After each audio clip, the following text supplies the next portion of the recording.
If you're listening to this podcast, it means you're hungry. Hungry for change, hungry for growth, and ready to have a major breakthrough in your business. As a partner or founder in more than a dozen businesses that do more than $5 billion in revenue each year, Tony Robbins has learned from the best in the world, the Steve Wynn's, Mark Benioffs, and Peter Guber's, what it takes to be successful. Whether you've been in business for decades or are just getting started, it's important to get help from someone who's been there, someone who's going to coach you through it. That's why Tony is offering a free one-on-one business strategy session from one of his top business strategists, a $600 value, completely free, no strings attached. If you're listening right now, go to TonyRobbins.com/CEO and sign up for a free session with a Tony Robbins trained business strategist who's helped business owners just like you to overcome their obstacles and set them on the path to success. In a world where 96% of businesses fail after 10 years, you must know how to anticipate and how to take advantage. Take advantage of this offer today.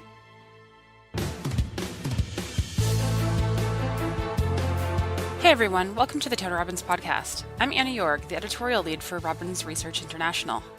In this special episode, we're bringing you front and center to Business Mastery, where Tony recently led a panel discussion with the business leaders behind some of today's fastest growing companies. Companies that are simply on fire. Companies like SoulCycle.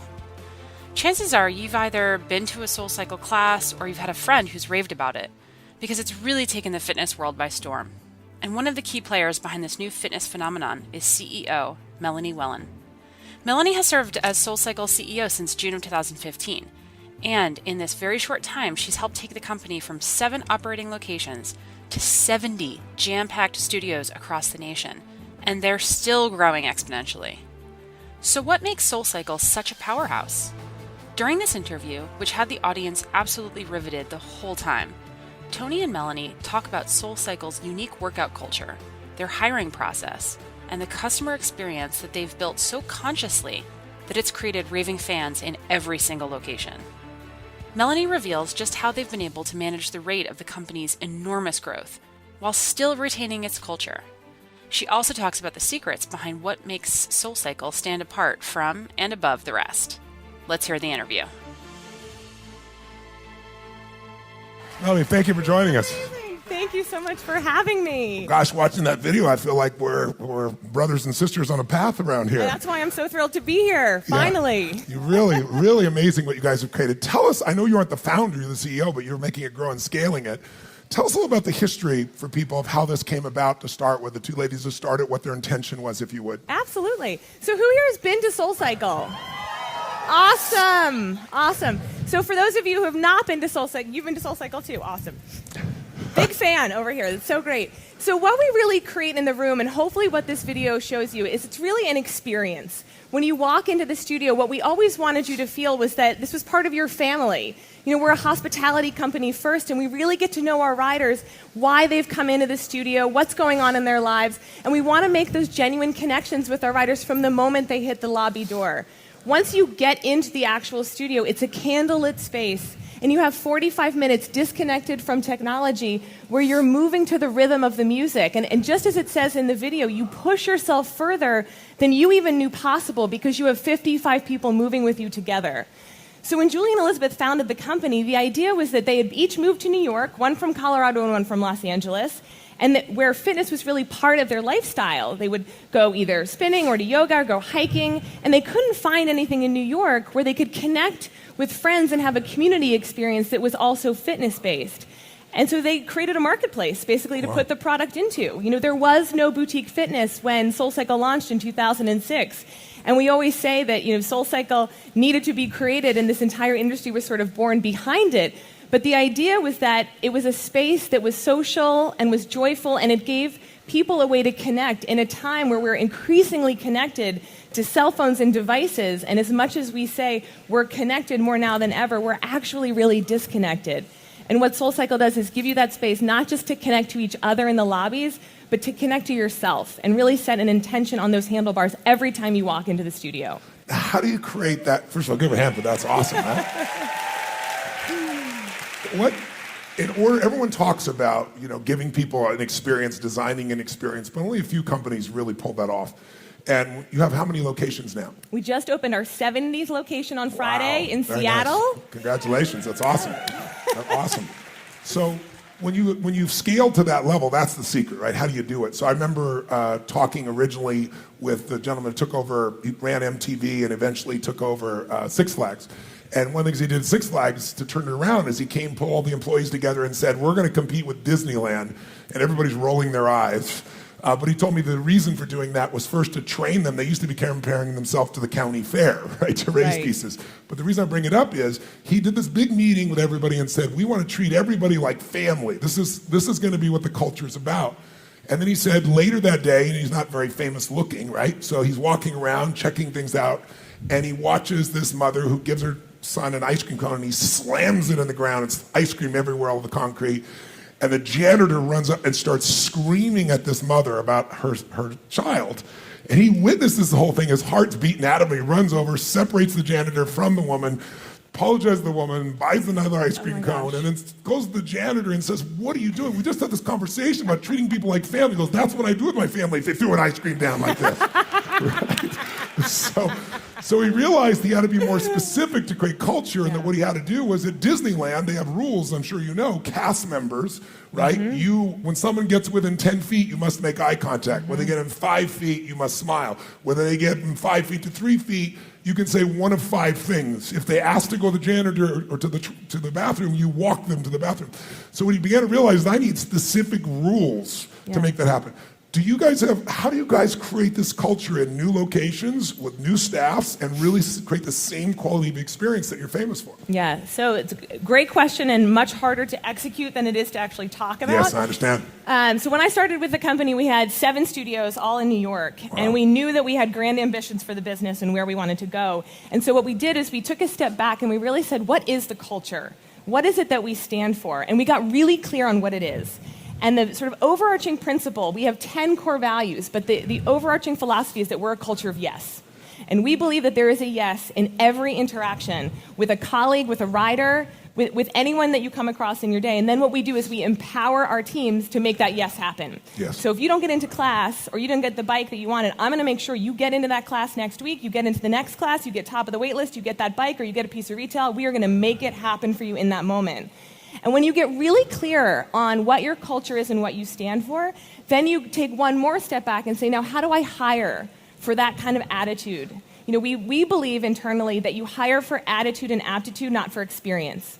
Because we will teach you everything that you need to know about how to lead a SoulCycle class, or how to run a SoulCycle check-in, or how to market at SoulCycle. But what we really are looking for is someone that's got that twinkle in their eye that really wants to be the best part of someone's day, who naturally looks at the glass as half full rather than half empty, and someone who's really solution-oriented. Yes. And that's really sort of the foundation of what we have created, and then we developed in a whole university on top of it. Wow. So we have over 100 proprietary training programs in something that we call The Wheel, which is our centralized training repository. It's an online social platform that we use to lead trainings all over the country. And we're adding new modules all the time. If we see something that we're not really sure how to solve the problem, we always say, make an SOP and create a training. And when we started, there was no training, and we have just built this one module at a time. But I think what's really important and how we've been able to scale this is we say we create freedom within a framework. So we give you the framework, and we say, here's how you lead a SoulCycle class. Here's the format of the class. But then you're free to lead it however you're inspired. It's your playlist, it's your message, it's your time of day, it's your room. So the instructors bring a lot of creativity to what they're creating in that studio. And the operators find the yeses that they know are meaningful. What's meaningful in Seattle may be different than what's meaningful in Coral Gables. And I think by challenging and empowering our teams and enabling them to have this creativity, that's how we've been able to deliver something that's not just consistent, but also really special and connected to our riders. Finding the right people is so critical in a business like this, where you're trying to give an experience by that breath and that shoulder movement. I see that's really true. It's always a task, I'm sure. But how do you really test for that? I remember I talked with people at Southwest Airlines, and they were saying at one stage they were getting horrible reviews on their stewards and stewardesses. And the reason was, you'd see these people and they'd say it's time to, buckle your seatbelt, and instead of taking other people, they'd buckle themselves up, right? And so they came up with a technique that they told me, which is they started doing group interviews. And everyone was preparing to be on stage, but who they were judging was not the person speaking. They were judging the people in the audience. If you're sitting here like this or writing your own notes or not paying attention, you were not picked. So the person who's nodding, shaking, supporting their competition was the one they hired, and they eliminate virtually all challenges. From a pragmatic perspective, what filters do you use to know you've got that person who's the right person in the right seat to continue your culture? Yes, we do two things, I would say.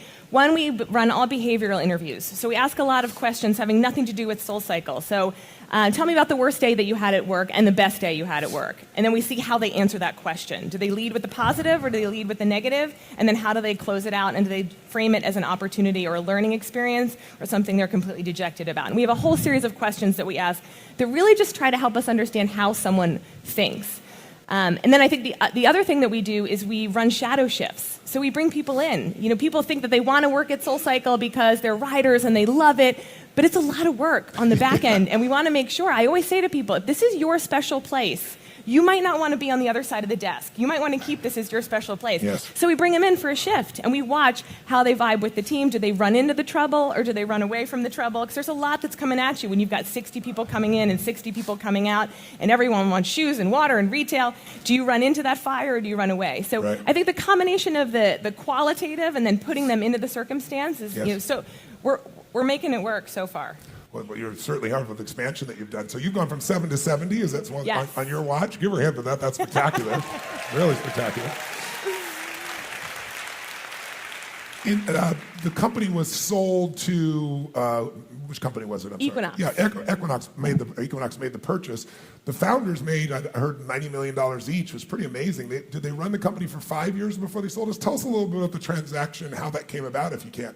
So I met Julie and Elizabeth back in 2008, back at West 72nd Street. I'm going where you want me to go, trust me here. No worries. And then 2 years after that, and I worked at Equinox at the time. Oh, you did? And I have this rule in my life, if I hear about something 3 times from 3 different people, you have to go and try it. And I heard about SoulCycle once, twice, 3, 16,000 times, and I finally went to try it. And I met them at 72nd Street, and I just fell in love. I fell in love with the experience. I fell in love with each of them. The day after I got back to my desk at Equinox, and I was 6 months pregnant with my first child, they'd messengered me a onesie with a handwritten note, "Thank you for coming in." There was no ask. There was no come back. There was no "here's an offer." It was just a thank you. And it was so beautiful, and it was so deeply authentic and unique. Yes. And I remember saying, we got to figure out a way to work with these guys. This is amazing. This is so cool. And at the time, I think there were only 4 or 5 studios. So fast forward to 2010, and we ended up entering a partnership with Julie and Elizabeth when I was at Equinox, and we invested in the business, and it was a strategic partnership. We are now still completely, entirely independently run, but they are majority owners. And Julie and Elizabeth ran the company for a couple of years before Equinox bought the remaining share of the business and continues to be our partner and investor as we continue to scale. That's wonderful.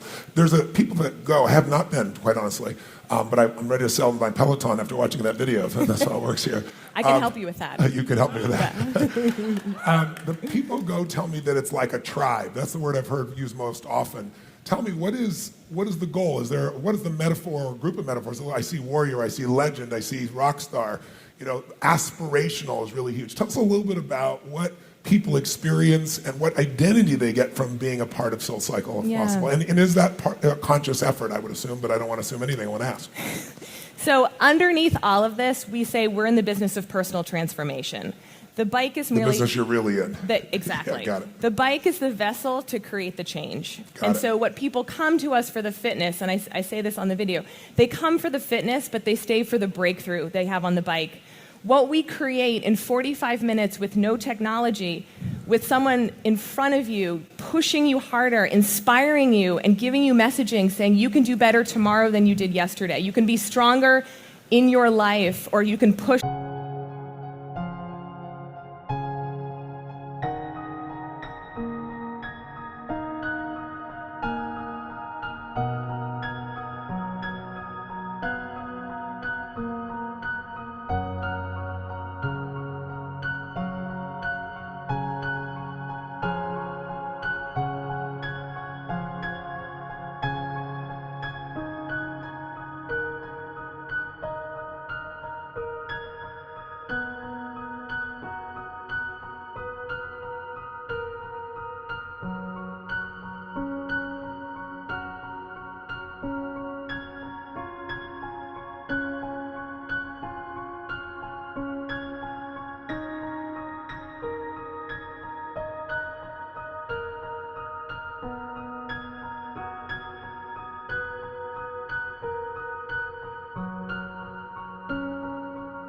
through this hill and the change comes through the transition. All of those sort of coaching moments are then applied to your life when you walk out the door. And that's kind of the idea, is that we use the bike to create the change, to give you the power to view yourself in a different way when you leave the studio. What that creates is an addictive, connected experience, because you go through that with 55 other people, and then you come out into the lobby. And for those of you who have been to our studios, I would love to have a 10-foot radius to actually make eye contact with someone. I've got about 2 feet radius in my lobbies. You come out and you're all there together, and you've gone through this collective physical, emotional, and musical experience. I mean, watching this happen, this is exactly what goes on a micro scale in our studios. You're hearing thumping music, and everyone's excited, and you're hearing you're stronger than you thought that you were, and then you come out together and you celebrate that moment.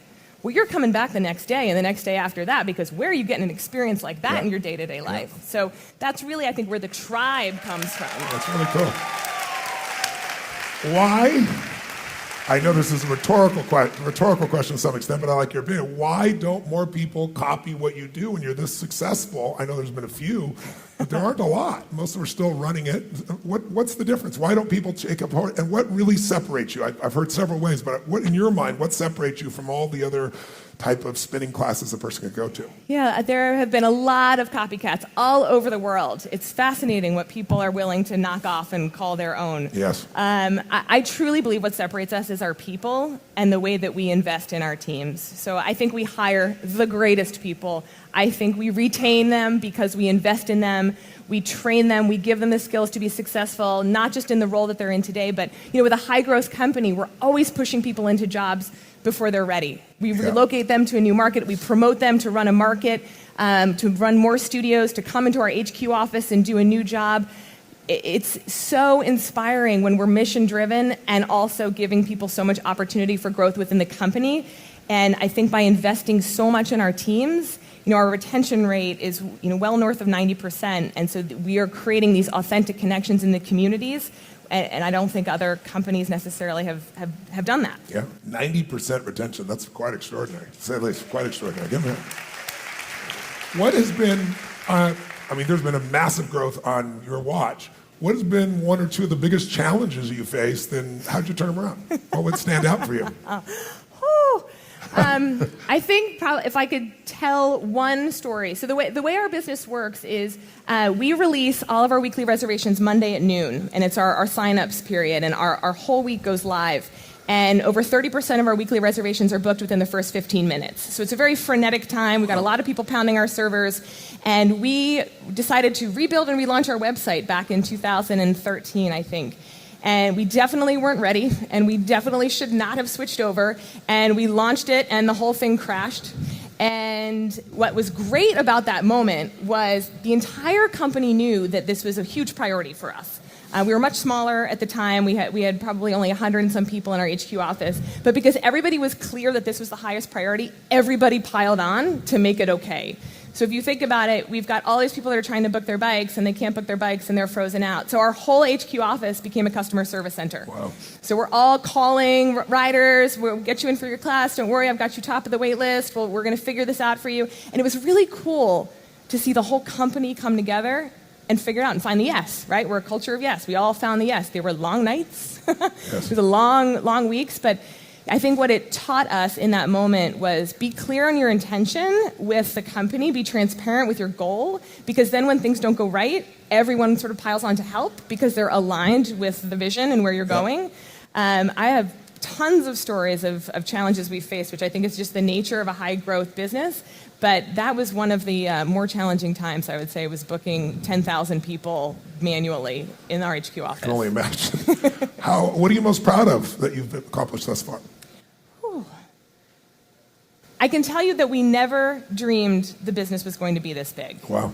When we started the partnership and when I got involved with the founders, I think we thought we could maybe have 25 studios by 2015. We thought maybe it would work in New York, Los Angeles, and maybe San Francisco. To be sitting here today with 14 markets, 70 studios, 2,000 people, and seeing over 4 million people a year, and the change that we're creating in their lives is so rewarding and so exciting. We've got so much more to do. It's beautiful. 3 questions just for her, then we'll bring in our next contestant. We'll do the same form. At the end, we'll have all 3 of them here, the contestants. Questions? Yes. I have a question. I have a Peloton bike, and in my town, we don't have your we don't have your facility, but we do have something called Cycle Bar, and that's compared to what I saw in your studio inside. Yours seems to be more raw, and like people aren't afraid to sweat. And the Cycle Bar, like I didn't even want to go in there and like sweat. I was embarrassed if I was sweating. It's real clean. It's high end. Yours seems to be very different. Do you try to keep that raw, real functional atmosphere in all your locations? So first of all, where do you live? In Texas. Where in Texas? Lubbock, Texas. Okay. We'll talk afterward. We've got to find a place to come open a get you for SoulCycle one. studio. Yes. Yeah. You know, I think what we... More people in Lubbock, Texas? Amazing. How many Texans out there? All right. So we are in Dallas, Houston, and Austin. Not Lubbock yet, but we will get there. Awesome. Yeah, I'm from San Antonio, too, so we'll talk. Oh, good. What we really try to create, honestly, is sort of this environment of hospitality. We really want to know how you came into SoulCycle, what you're looking to accomplish, what's going on in your life, and we want to know how your experience is when you come out the other side of the class. And we really want to make that connection. And whether that reads as raw or honest or authentic, it's just really real. I mean, I think one of the other reasons we've been successful is we treat our employees, we're customers first internally. We all use the product. Writing is a huge part of our culture. We encourage everyone to send feedback when they're taking a new class, trying a new instructor, going into a new market. We have a really transparent dialogue around all of the teams of what's working, what's not working, so that we can all get to the collective right answer. And I think what that does is breathe this sort of great energy where we're so connected internally. We really want to connect with our riders as well and build those relationships one rider at a time. I think a lot of whether it's Peloton or Cycle Bar, I actually just tried a Cycle Bar class over Thanksgiving. A lot of the competitors are technology driven. They're showing you your statistics, you're competing against each other, and that's great because for some people that actually is what motivates them to work out. We are in the business of motivation in a very different way. We believe the collective good is more important than your individual success, and that the collective energy is going to drive you harder individually. And so that feeling of collective energy and individual relationship is what sets us apart. I could see that in your video, so that was really great. So thank you. Another question. How about, yes ma'am, right here. Hi, I'm Lalai from Australia. My question to you is you going into that emotional, going into that thing, but how do you maintain it? That emotional, some people, they go ups and down, right? So how do you maintain and that sustainability on that being into that level of, that they want to go the next day and all that? Because some people, they go ups and down. Absolutely. But for me, the key thing is that sustainability. Yeah. So of course, you have your fees and all that. Of course, sometimes they go through that as well, how can I maintain to be a member? All that. So how do you do that sustainability? So one of the ways that we've done this, in the beginning, when the company was founded, Julie and Elizabeth had $2,000 left when they built out the first studio. And they decided rather than taking out an ad in a paper or a magazine, they would produce a line of T-shirts with the wheel and the brand on it. And they thought if people would just buy the T-shirts and wear the T-shirts, that would be the best marketing for the business. And what that has become is an apparel business that is sort of a business in its own right to the side, where once you have this great experience, and it's not unlike Disney, you come through the gift shop, you're high on endorphins, you pull a piece of the brand and you take it with you. And it's a sort of constant reminder as you're wearing your sweatshirt or your sweatpants out in your life of that feeling that you got in the room. There is no doubt that some days you come into SoulCycle because you just want to work out, you want to get your butt kicked, and you want to go. It's not about emotional connection or spirituality. It's just about a great workout. And maybe you're not feeling as connected to yourself or to us that day. There are lots of other days where, again, just putting the simplicity of putting your phone away and not having any distractions but yourself and this challenge and this connection with your community is so rare that really ultimately is what's sustaining people and their connectivity. But whether it's our retail or our front desk teams and how they're getting to know our riders, there's lots of other ways that we try to sustain it in between those classes. One more. Yes, sir, the red shirt in the back there. Yes, sir, right here, yes. Thank you for sharing, by the way, and also my name's Tony Tucci. I'm from Atlanta, Georgia. 2018. My question is, I also have a gym. It's a boutique-style gym. We have 9 different programs under one kind of house, and we have roughly about 4,000 members. And what is your pain points of franchising? So we don't franchise. We're all company owned and operated. And we made that decision, frankly, because we're in the experience business, and we felt like that was something that we needed to control and oversee as we've scaled as quickly as we have. Thank you. Sure. One last question. Yes, right here in the front row. Hi, my name's Paul, also from Australia. This is so cool. Every time myself and my wife come to America, and it's probably 12, 15 times a year, we always go to your SoulCycle. Thank you. One thing I notice, though, is the crowd is predominantly women. And often when I go... How did you notice that? I'm a man. Just checking. No, but my question is then, I like to go to the gym, and when I go and do your SoulCycle, maybe guys don't realise, you do the bicycle, but then you do your weights, little part of it also. And it's funny... when you pick up that 5 kilo weight, by the time you're absolutely exhausted, you're wringing wet, it feels like about 100 kilos. But is that a market is that just developed that way, or is it a market that is the marketing push to get more men, or is it a predominantly female by default? Or because as a guy, it's pretty awesome, but I just wonder why there isn't more there, or is it a marketing thing, or is it yeah? Well, you will be the face of our new campaign, obviously. Thank you. Okay. Because it is something, not a problem, an opportunity we have been trying to solve for the last couple of years. Right. So we don't market to anyone anything. Right. This is all about a psychographic and a type of person that is looking for connectivity and personal transformation. 80% of the new riders that come through word of mouth, through a friend. Every time I'm in the lobby and I ask, how'd you hear about SoulCycle? It's always, my friend dragged me, my friend dragged me, my friend dragged me. Yeah, my wife. Exactly.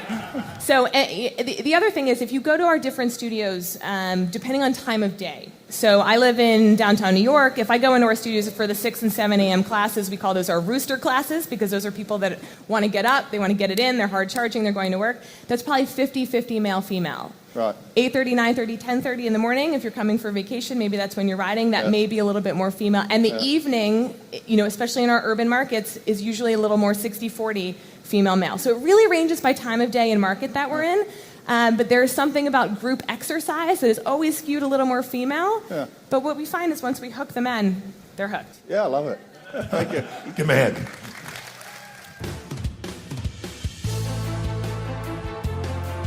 The Tony Robbins podcast is directed and hosted by Tony Robbins and Mary Buckheit.